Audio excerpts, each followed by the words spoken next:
Yan na nga mga kalingap at dito tayo ngayon sa Pondo kung saan ay binayaran po ni ang sponsor natin na si Ma'am Jenny, Ma'am Jem, Sir Andy Cabral, si Ma'am Connie Sanchez. Ayan. At kasama natin si Ato dito sa kondo na to. Ayan po mga kalingap at napakaganda po ng kondo. So ayan, sumama po tayo para ma-experience po natin yung yung ganda ng Baguio kasi first time natin. At although nag-aalala ako sa pamilya ko, pero sabi ng asawa ko, pasensya na po dahil ayan, kaya po pabago-bago yung isip ko nun. Sabi naman ng asawa ko, sumama daw ako kasi first time ko pumunta dito, sayang naman. At yun na nga, yung nagpalakas ng loob ko dun, yung doon na siya lumaki, doon na siya nag-aral. Kumbaga marami ng bagyo ang dinaanan nila. Kumbaga yung pa kaya ano. Tapos nag-send siya sa akin ng mga ginawa nila sa bahay. Bilid po ako sa asawa ko. Kaya maunawain po. Pero ako talaga kung ako yung nandun na sana po ako dun sa Camarines Sur, dun na sa Tinambak. So, ayun, nag-aalala kahit paano po ay nag-aalala ko po ako mga kalingap.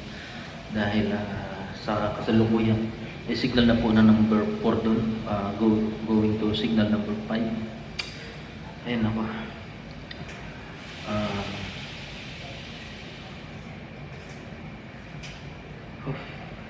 Ayan. Papasilig ko po itong yung kondo. Ayan. Ayan po. Napaganda po.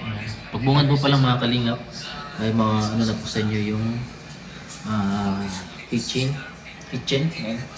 Meron po siyang lutuan, may intercom, may oven toaster, at siyempre may refrigerator. Ayan, wala nga lang laman. At yan.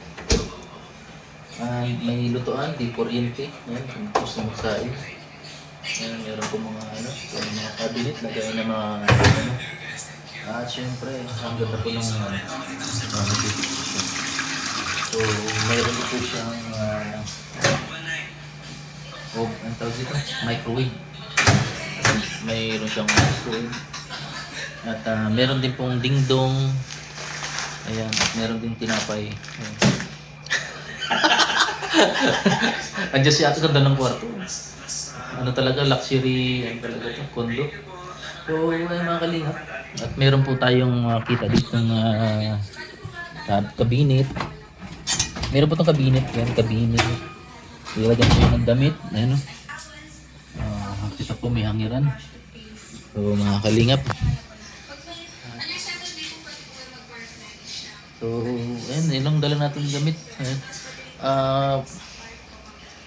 Sana maaga kaming bumalik ng Bicol. Ay, meron po ditong brief, may brief, may safeguard na pala dito, Ato, isa mo na. May libre palang brief dito, Ato. May libreng brief. Brief ko yan, Lobo! Ay, ano kanina yan? Ayun po, may libreng kay Ato pala yun. So, ayan. Meron din purong heater. Ayan, kung gusto maligo, para di ka lamigin, meron pong heater. Yan, napakalinis po ng CR. So mga kalingap, at wala ka na pong hanapin, maraming salamat po kay Ma'am Jenny, Ma'am Jem, Sir Andy Cabral, kay Tito Connie Sanchez, Ma'am Yang Mi. Yan, maraming salamat po sa inyo. Dahil bukod sa meron po kaming hotel, meron din po kaming allowance. Ano ato? May allowance pa.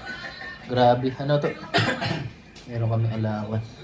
So ayan mga kalingap, pag pinatay mo ito yung itong ilaw ay ang nakakapagtaka po kasi nadilim. Pag pinatay po yung ilaw, nakakapagtaka kasi dumidilim siya.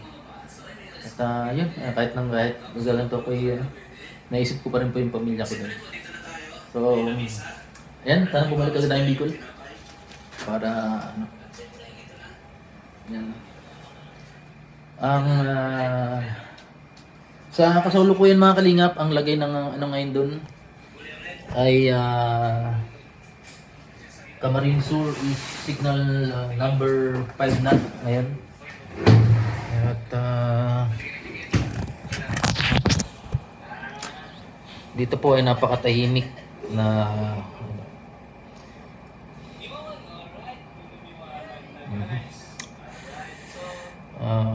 pero kung hindi ako ano nun, kung hindi pumayag ang asawa ko na pumunta, hindi na pupunta na doon ako nasa tinambak niya. Sabi niya, kampante naman ako kasi sinabi niya na yun. Taga ron siya. Talagang pero ano, pinakita sa akin ng asawa ko na yung mga damit namin, nalastik niya na, tapos yung mga appliances, may naka-plastic na. Tapos yung mga bintana, nilagyan na ng trapal para hindi pumasok yung hangin. Para safety po. Tapos yung bubong, nilagyan po ng kawayan. Ayan.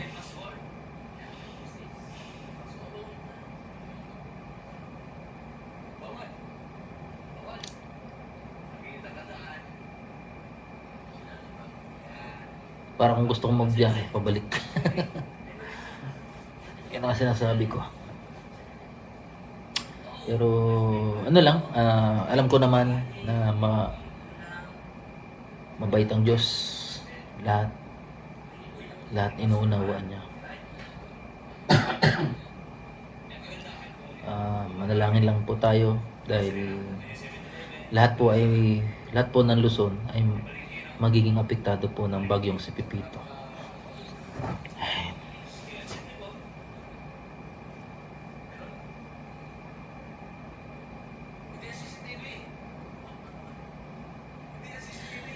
So, ayan, maraming salamat po sa mga sumusuporta. Ayan, shoutout din kay Tita Bibi Roda, kay Team Chubby Bunny, ayan, Team Belos, at syempre kay Tita Marilyn Hickman, maraming salamat po. Kay Ma'am Lucy Sabersen, Sir Harold Sabersen, Tita Cora, Tito Clem, kay Ate Pay, shoutout. Kay Ma'am Jocelyn Nobila, may galang shoutout. Yung ano natin. Maraming salamat po. At siyempre kay Kuya Bal Santos Matubang, Kalinga Prab Atetes Vlogs. Lahat naman po ay naranasan ko to dahil din sa kanila at dahil din po sa inyo mga Kalinga. Dahil dati hindi ko po na-experience itong mga ganitong buhay. Ayan po ay na-experience ko na. Yan. Dahil sa mga sponsor na mga bait na tumutulong sa mga, hindi lang sa mga nangailangan na nangailangan talaga ng tulong na kami rin po ng mga charity vlogger na pag nagigipit din po kinakapos ay nandiyan din po sila mga sponsor. Maraming salamat po kay mga mga anonymous. Salamat. At kaya Ma'am siyang Romse, maraming salamat din sa sa suporta. And bukas mayroon pong meet and greet. Kurado bukas wala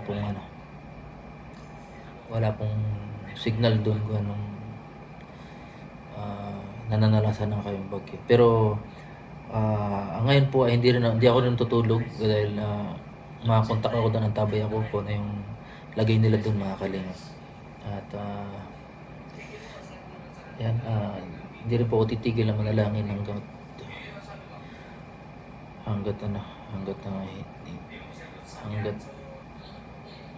andyan po yung bagyo.